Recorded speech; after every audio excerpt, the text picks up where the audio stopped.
It was a golden morning in Jerusalem when Rehoboam came into the world, wrapped in the promises of a great future. His birth was not just a family event, but a milestone for the entire kingdom. Son of Solomon, the wisest king Israel ever had, and grandson of David, the man chosen by God to establish a royal lineage, Rehoboam carried from the cradle the weight of a legacy that seemed made of gold. His mother, Naamah, an Ammonite, may have lulled him with foreign songs, while the sound of temple trumpets announced to the people that the future of the throne was assured. The young prince's childhood must have been surrounded by luxury and learning.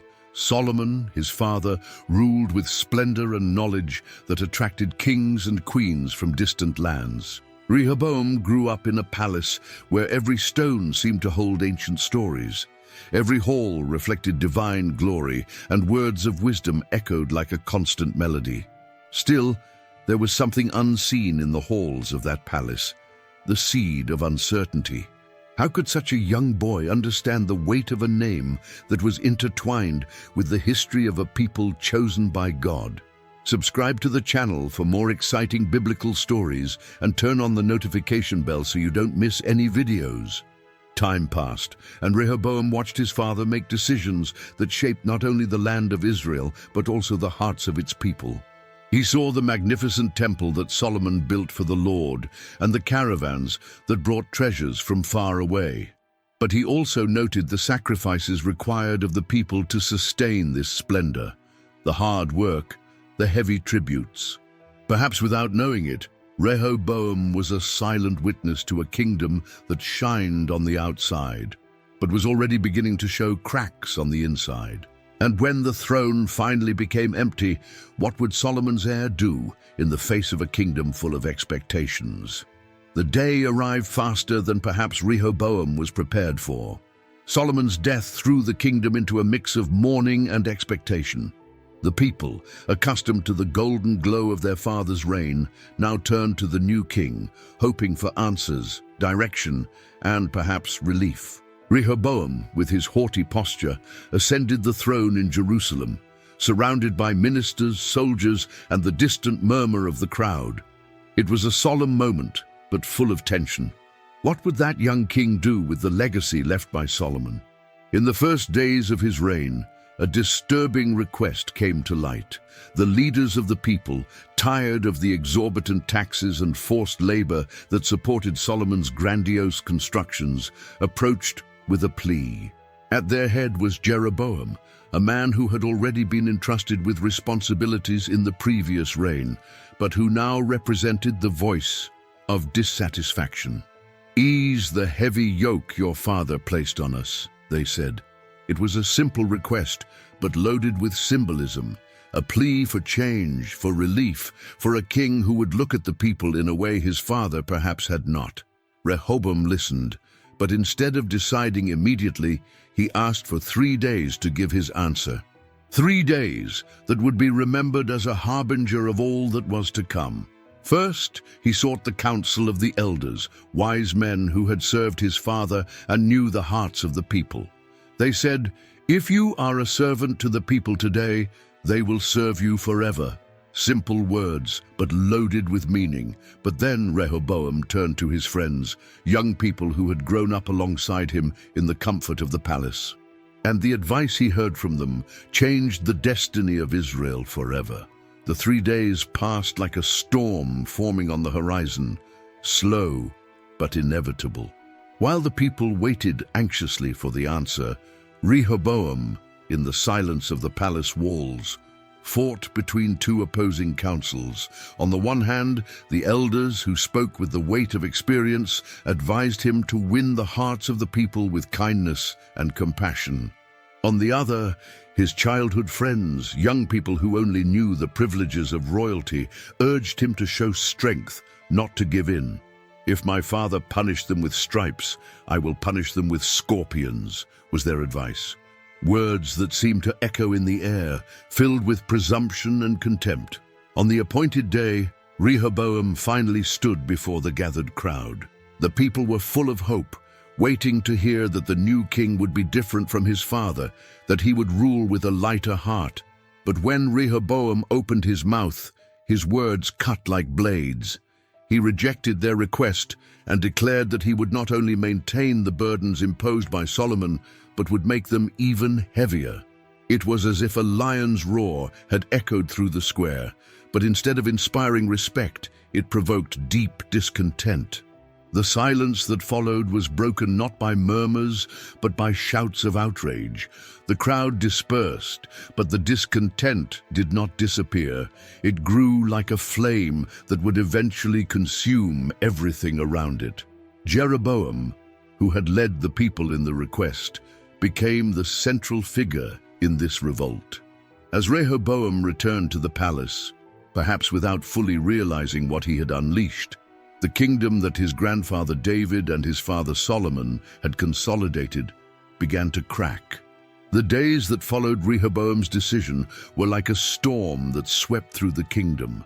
The young king's harsh words had broken something much more precious than the shackles of hard work. They had severed the bond between the throne and the hearts of the people. In the northern lands, far from the glitter of the palace in Jerusalem, discontent was turning into rebellion. Men and women, leaders and peasants spoke in unison. "What part have we with the house of David?" It was a cry of separation, a wound that cut deeply into Israel's unity. Meanwhile, in Jerusalem, Rehoboam may not yet understand the gravity of what was happening. He sent Adonijah, the man in charge of forced labor, in an attempt to regain control. But when Adoniram arrived in the northern lands, he found no disposition for dialogue. Instead, he found stones thrown violently until his life was taken. It was a clear sign. The 10 northern tribes no longer recognized Rehoboam as king. Jeroboam, the man who had already gained the people's trust, was called to lead them. In Shechem, he was proclaimed king of the northern tribes, forming the new kingdom of Israel. Meanwhile, Rehoboam in Judah remained with the tribes of Judah and Benjamin, keeping the kingdom of Judah under his rule. One people, now divided by an invisible line that crossed hearts and lands. Even so, Rehoboam was unwilling to accept the loss of more than half the kingdom without a fight. He gathered an army of 180,000 men, willing to march against Israel and reconquer the lost tribes by force. Rehoboam was determined to reunite the kingdom, whatever the cost. The squares of Jerusalem were buzzing with the sound of weapons being readied and the rhythmic step of hastily summoned soldiers. It was a vast army, with men from Judah and Benjamin ready to march against the north. The separation seemed like a personal affront, an open wound that the young king wanted to close by force. But what he didn't know was that, amidst the chaos, an unexpected voice would rise. Before the drums of war could echo beyond the city walls, a man named Shemaiah, known as God's prophet, appeared before Rehoboam and his commanders. His presence was simple, but his message carried a weight that no one dared ignore. "This is what the Lord says. Do not go up to fight against your brothers the Israelites. Go home, for this is my doing." The words hung in the air like muffled thunder, silencing the clamor of war preparations. It was as if God himself was intervening, reminding everyone that this division was not just a political event, but part of a greater plan. Rehoboam, perhaps reluctant but still fearful of the Lord, ordered his army to disperse. The soldiers returned to their homes, leaving behind swords that would not be drawn and a battle that would never happen. But that didn't mean peace. Rehoboam knew that he now had to strengthen what was left to him, the kingdom of Judah. He began to fortify strategic cities, turning places like Bethlehem, Hebron, and Lachish into bastions of defense. Each wall erected seemed a reflection of the king's own heart, harder, more closed, trying desperately to protect what was left of his inheritance.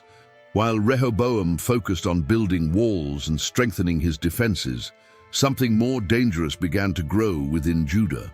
It was not enemy armies or internal rebellions, but a slow, insidious change in the hearts of the people.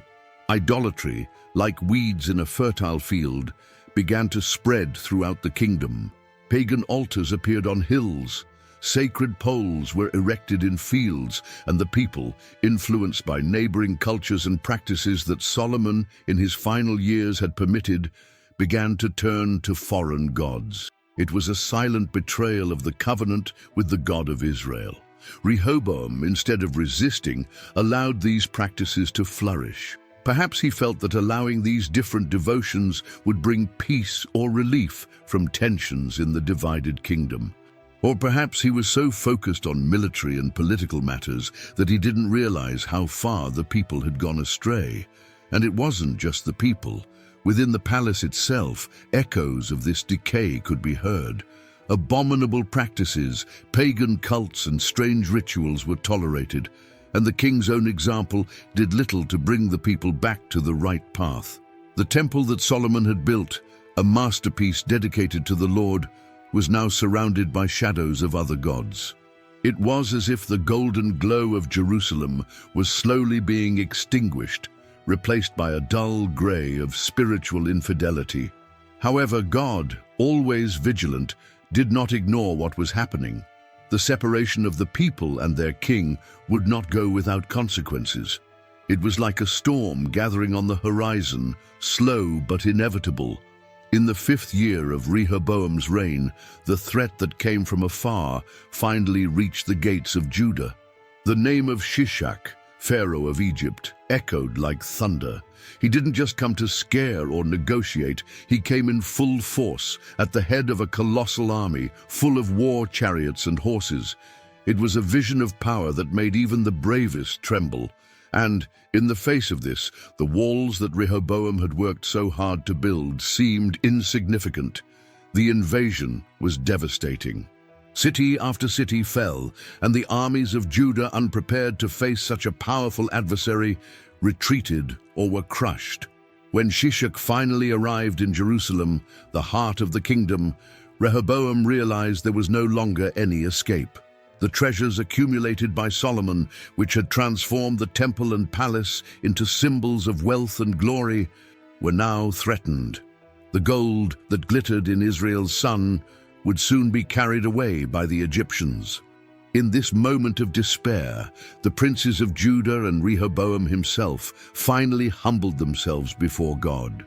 Perhaps it was his first genuine act of repentance since taking the throne. They recognized that they had fallen away from the Lord, and their words, although late, were heard. A prophet brought a message from God. "Because you have humbled yourselves, I will not completely destroy you. However, they will be servants of Shishak, so that they may learn the difference between serving me and serving foreign kings."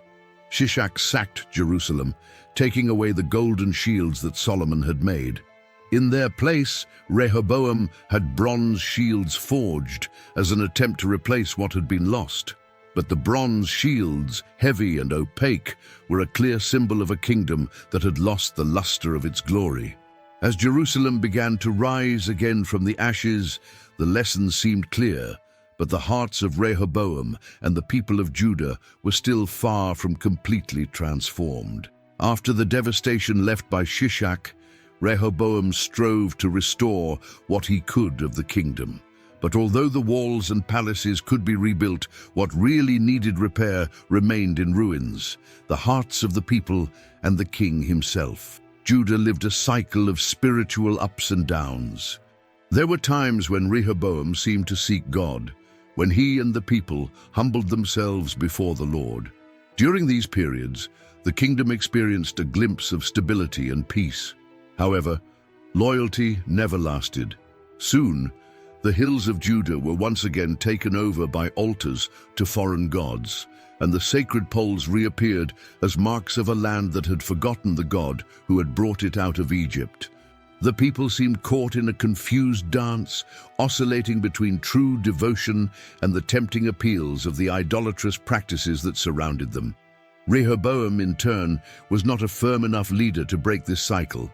Sometimes he appeared remorseful, but his lack of constancy only reflected the fickleness of the people themselves. The kingdom of Judah increasingly became a reflection of what was happening in the heart of its leader. While Rehoboam built fortresses to protect the borders and accumulated riches to restore lost glory, the real enemy continued to act within the walls. It was the slow erosion of the covenant with God, replaced by fragile alliances with foreign peoples and gods who could not save. However, even in the midst of all this confusion, God did not abandon his people. He remained vigilant, sending prophets to remind Judah of his promises and warn of the price of disobedience. Within the walls of Rehoboam's palace, the tensions were not just external or spiritual, they infiltrated the royal family itself. The king had many wives, as was the custom of kings at that time, and even more concubines, totaling dozens of sons and daughters. This vast family, which should be a blessing, became an arena of silent disputes and growing rivalries. Among so many faces, one name stood out: Maacah, one of Rehoboam's favorite wives. Maacah was not just one of many. She had influence. She was the mother of Abijah, and Rehoboam clearly favored this son above the others. While other children grew up in the shadow of the throne, Abijah was prepared to rule. Rehoboam's favoritism was evident, and this created resentment.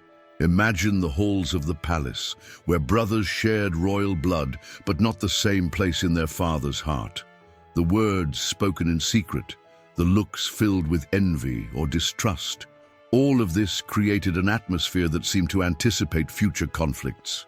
Rehoboam, perhaps without realizing it, fueled these tensions by focusing his attention on Maacah and Abijah.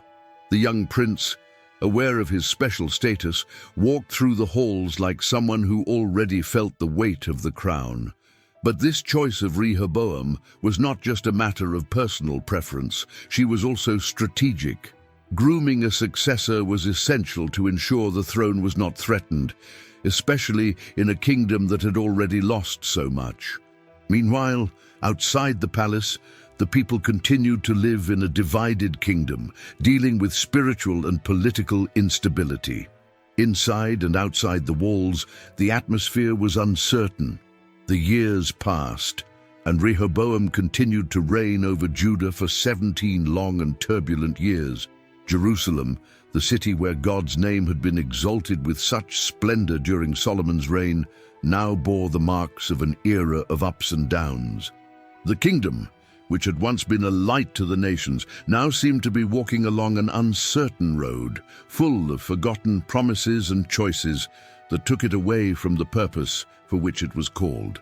Rehoboam, growing old, saw the consequences of his decisions unfold before his eyes. He had inherited a united, powerful, and glorious kingdom, but handed over to his successor a fractured, vulnerable, and spiritually confused nation.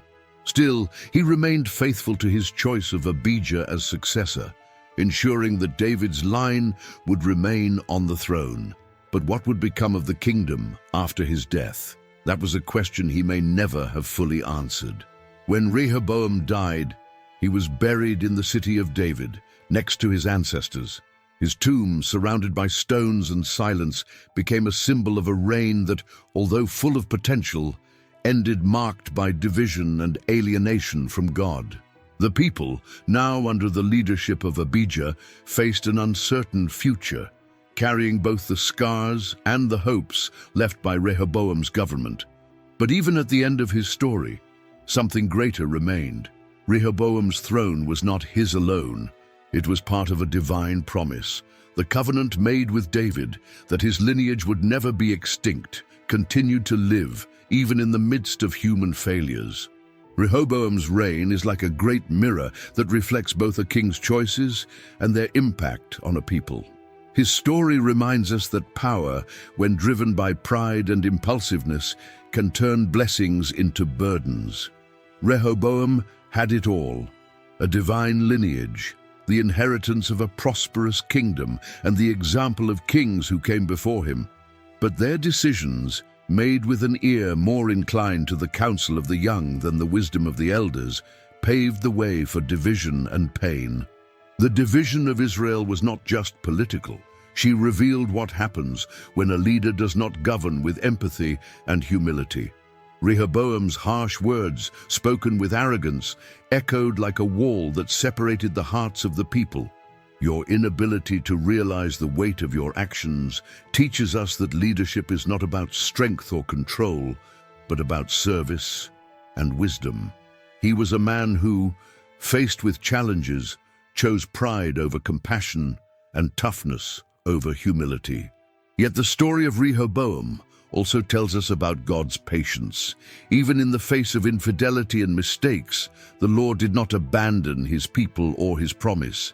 He disciplined, allowed Rehoboam to face the consequences of his actions, but kept the alliance with David alive.